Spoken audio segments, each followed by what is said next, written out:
meet the Surfaroo.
Okay girls, we got the guest. We got the girls, Surfaroo girls. Let's go down to the studio, let's do it.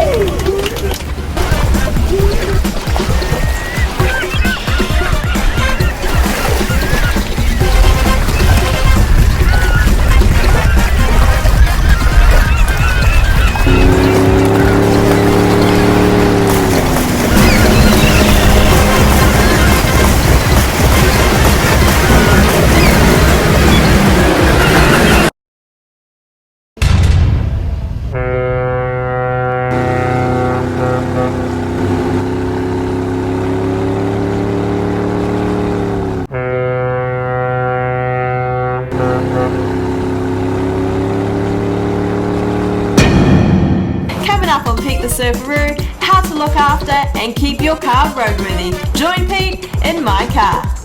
Hey dudes, how are ya? Welcome back to Pete Surfaroo, and of course my car.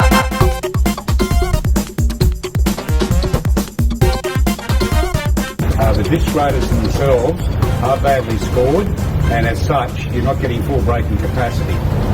You do need to machine those. At the same time, because we are machining them to give us a nice even smooth surface, we do need to replace the brake pads themselves.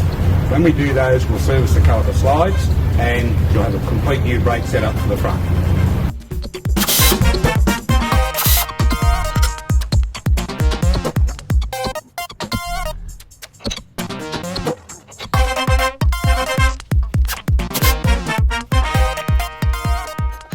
As you've seen, those disc graders are grooved and they need to be machined to make a nice flat surface. So the pads, being a flat pad, flat surface rotor, they bed together correctly and give you maximum braking power. Okay Pete, we've now taken your disc grader and put it on our brake lathe machine, and we're ready to machine that disc grader so we can give you that proper surface it should have.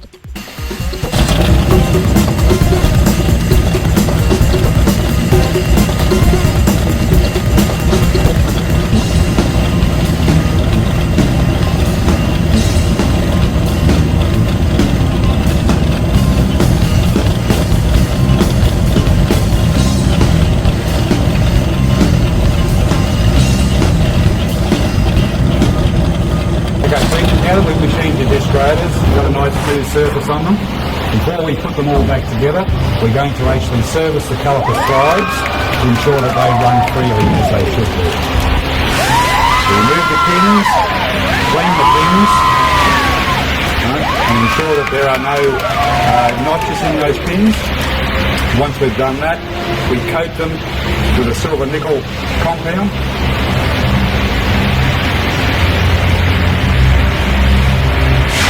Reinstall the pins and ready to reassemble.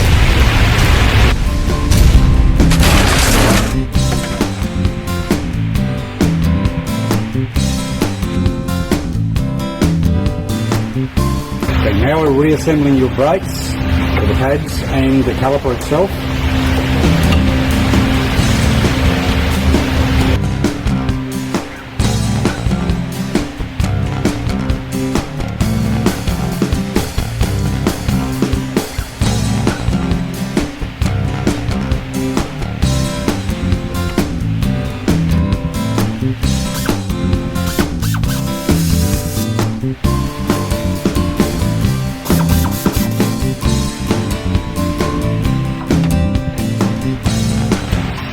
an air seal and then a final adjustment by hand.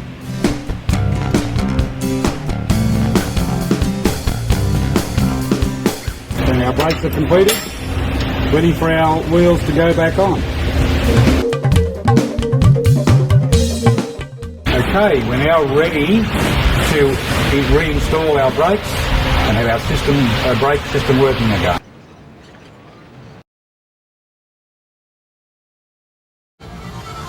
I'm super excited about our next guest. I'm Alicia and you're watching Pete the Surfaroo. Welcome back. The Surfaroo limo is on the way as we get the beach hut ready for Pete's special guests. Later we join our crime solving team, Kanga and Inspector Roo, to the rescue.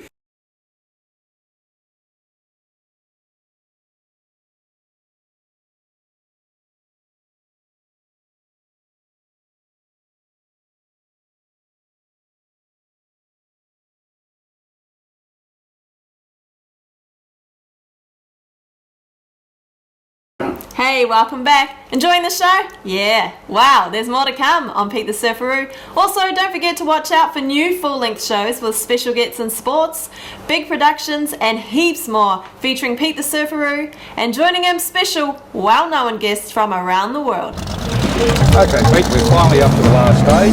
We've done our tyres, we've done our wheels, we've found our brakes, we've fixed our brakes, and now we're actually going to do the wheel alignment for you to make sure the vehicle's tracking correctly. It's pretty important, not every vehicle needs a wheel alignment at the time, but the way tyres have worn that come off and the way the vehicle drives is a very good indication to an experienced man who does wheel alignments to tell whether it needs to be or not.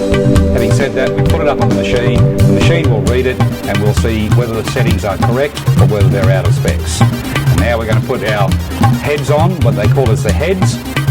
These things go on each wheel and as such this translates messages back to the actual machine, the wheel alignment machine, and it will give readings back to that machine. The machine will process that and give us a look on the screen as to where the current settings are at the moment. Okay Pete, we've got your vehicle now on the wheel alignment machine and we've put the electronic heads on and the computer itself on the wheel alignment machine is telling us that your settings are out. So what we're going to do now is, because your vehicle does have front and rear alignment adjustment, we're going to adjust the rear first. Once we've got that set correctly, we'll then go forward and adjust the front alignment. So that will give us the total specs and bring it back to where it should be for you. Okay Pete, your wheels are done, your tyres are done, your brakes are done for safety, your wheel alignment's been done. You're ready to go. Mate, I'm a happy man, and I know I'll be back here soon to get all the stuff done with my super hot car safe on the road, mate. Perfect, and thank you for coming from Goodyear Auto Care, Cooper's Plains. See you guys. See you guys.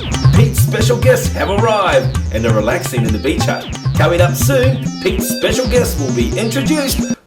What? That was cool. I'm excited. Get ready. Pete's first guest is on the way. This is gonna be huge. Also, not far away now, fighting crime and making it a safer place for you and I. It's our favourite team, Kanga and Inspector Roo, to the rescue. Kick back, relax. Right now, Pete's special guests have arrived. Here's Pete's special guest adventures.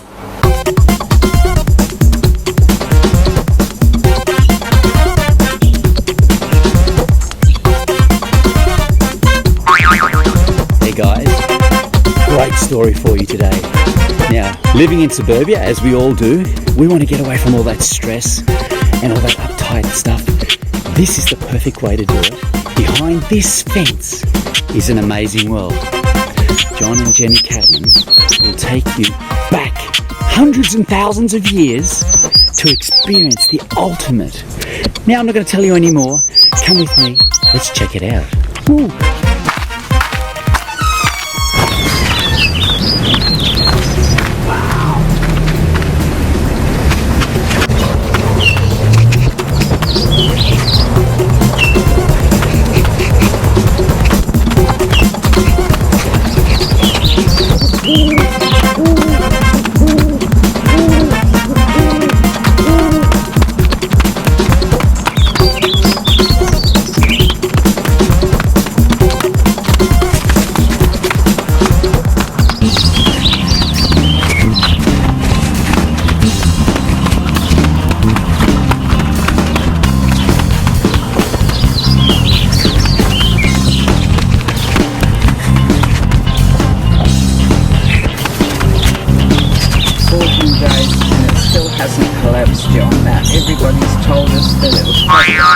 Hey guys, how 2 are you? days. Well, where have you come from? I've come down from that secret little plant there. That carnivorous plant tried to eat me up.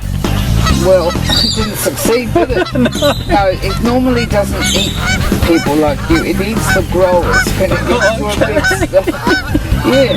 Hey, how you going, guys? We got Mr. John. How you doing? And we've got Jenny. And we've got Jenny. Yes. Now, we have got a really great story here. Something totally different for the viewers. I reckon a lot of the viewers in Australia or overseas in the world haven't experienced and seen something of this calibre, and it's right in your backyard, in the middle of suburbia, yet you're away from everything, don't have any TV, no radio. Jenny, tell me a little bit about this plant here now. This plant is called an Amorphophallus Titanum. The common names that they have bequeathed this plant is the corpse plant, Titan arum, and it has been referred to as a penis plant. Ooh. Well, cut that out. you can edit that, but that is what it has called. As you will be able to see from the pictures, when it first comes up, it does have a slight resemblance, and the actual word Amorphophallus stands for a very large misshapen penis, and that's where it's got its name. I'm just going to say it, Amorphophallus. Yeah, Oh, I got it, eh? Yeah, try and say that, guys. More Amorphophallus. Yeah, very hard one. It is a member of the aroid family. It is endemic to Western Sumatra, where it lives on the jungle floor. Now, it was discovered in 1878, and it is mainly cultivated at botanic gardens, conservatories, few private people that have a lot of money to build their own little hothouse for it. It is not a common plant in private collections. There is a couple up in northern Queensland. This would be, I can't guarantee this, but this would have to be the furthest south from its natural location that has ever flowered without a conservatory or a heated glass house. So we've done, I don't know really what we've done. We've done something right because we have flowered it after 8 years. We're very proud of it. It has given us a lot of sleepless nights worrying about possums and things scratching it. It came into flower, it started to unfurl at the base on the 24th of January. That's when we first noticed it was coming open when this flowered. The whole structure is not a flower, it is called an inflorescence. And this would be the largest inflorescence, unbranched inflorescence in the world. It is not a flower. An inflorescence is a structure made up of hundreds and thousands of both male and female flowers. The actual largest flower in the world is called a Rafflesia arnoldii. Now it is like a fungus. It grows on a host plant in the jungles in Malaysia, Indonesia, Borneo and Sumatra. I believe it is endangered now because you cannot grow it anywhere else in the world except in its natural habitat.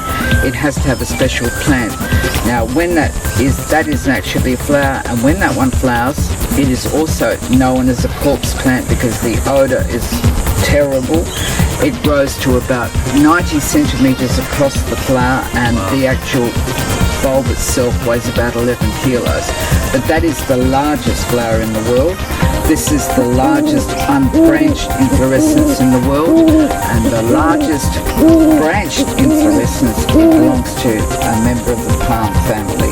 Since it was discovered in 1878, we believe that roughly 135 or 138 around the world have flowered. So there is not very many in flower. I named this one Anastasia after my mother. Now, John, how long or how old is this plant?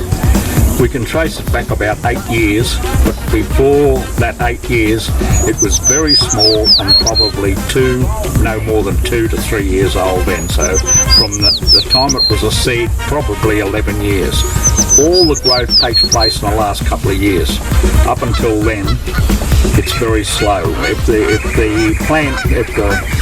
form weighs 5 grams in the first year, then it will probably get to 10 grams or 15 grams the second year, 30 grams the fourth year. But once you get it up to 2.5 kilos, next year it'll be about 5 kilos, the next year it'll be 10 kilos, the next year it'll be 20 kilos, and it should be flowering. Wow, that's big kilos there, Mr. John. Yeah, well, this plant is, the bulb underneath this is about 40 kilos. 40 kilos? Wow. The record, world record, it weighed 117 kilos.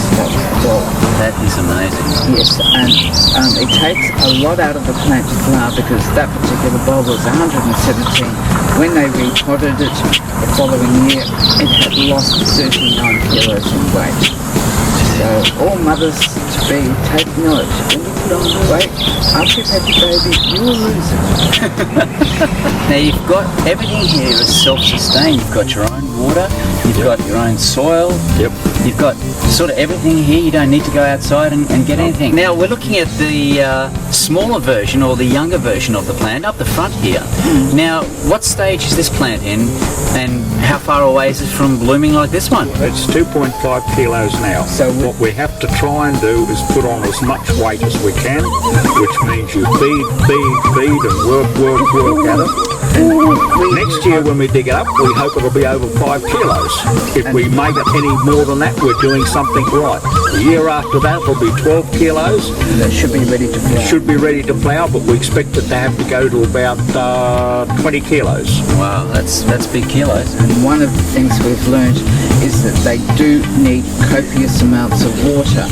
Now, we were a little worried about watering it in case we rotted the bulb. Yep. But then, if you read about Sumatra, and we have got a lady that lived in Sumatra, and she said 4 o'clock every day in Sumatra, it buckets down rain.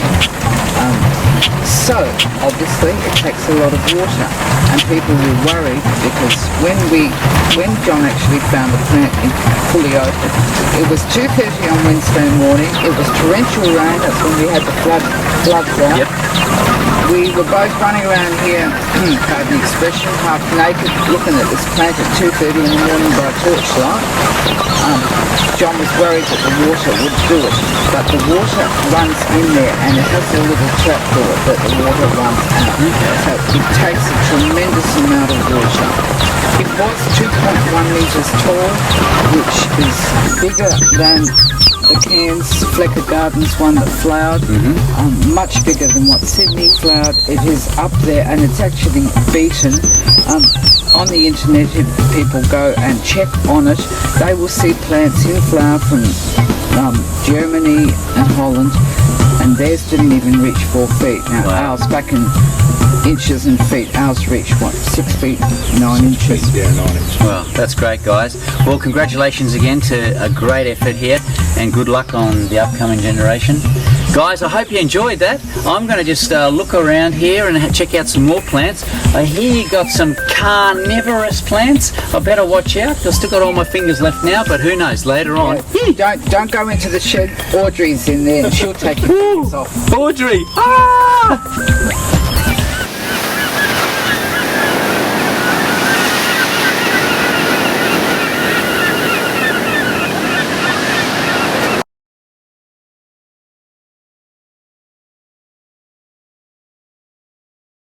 Hey guys, are you enjoying the show? Wow, time flies and we are nearing the end. Don't forget to check out the latest on www.PeteTheSurfaroo.com.au and Pete the Surfaroo on YouTube, Vimeo, MySpace, Pete's special sports events, Facebook or Twitter us. We'd love to hear from you. Wow, those waves are getting big out the back. I think it's time for me to go for a little dip. Where's my surfboard? Kick back, relax and enjoy. Hang in there. It's time for our favourite team, Kanga and Inspector Roo, to the rescue.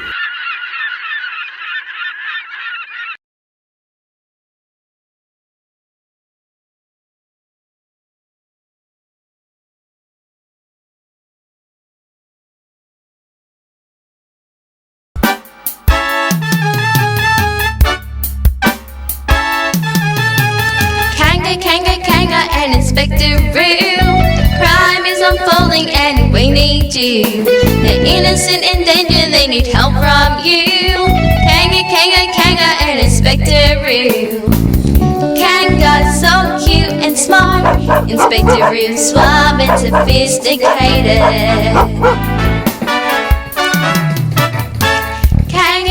Kanga and Inspector Roo, we love you.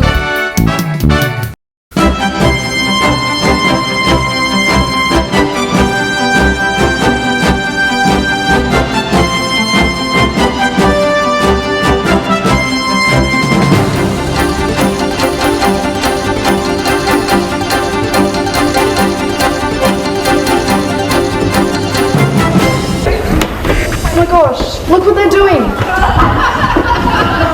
Well, there's nothing we can do.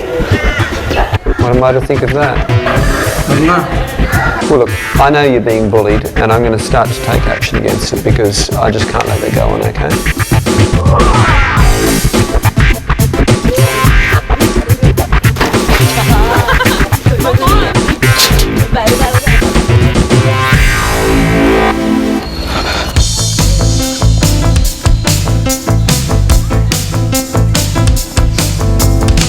Are you coming home with me? No, I'm staying with him. You can't stay with him, they're watching. Well, I don't care. Well, I'm going. I'll see you later. Where's my bike?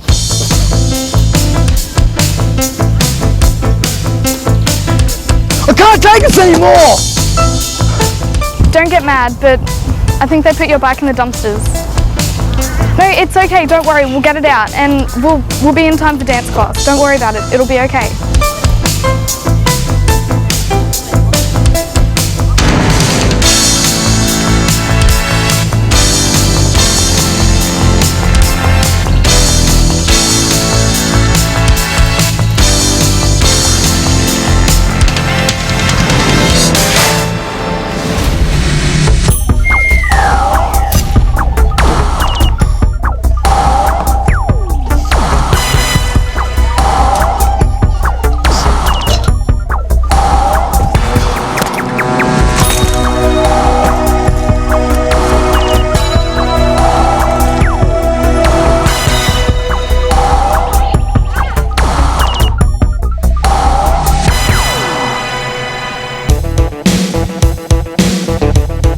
Look out, dude!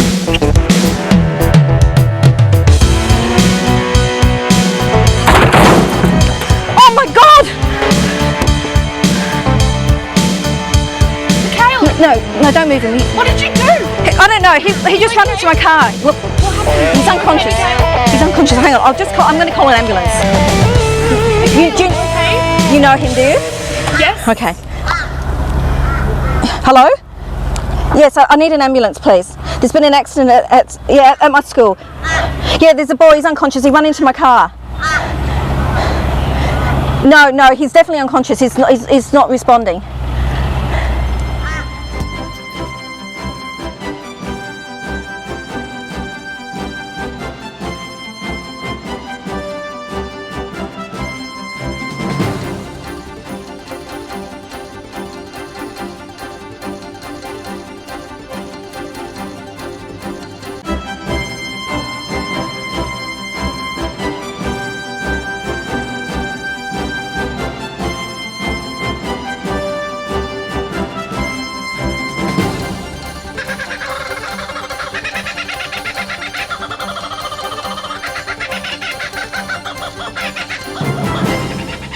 Very interesting and exciting.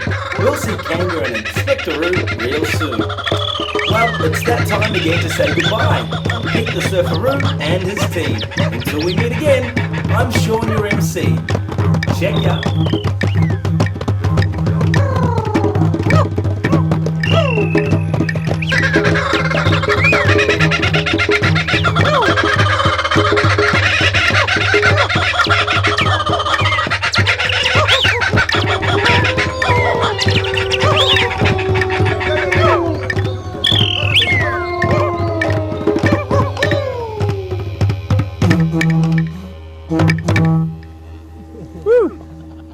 Good one. That was good. Thanks, guys. Thank you. Mate, that was unreal.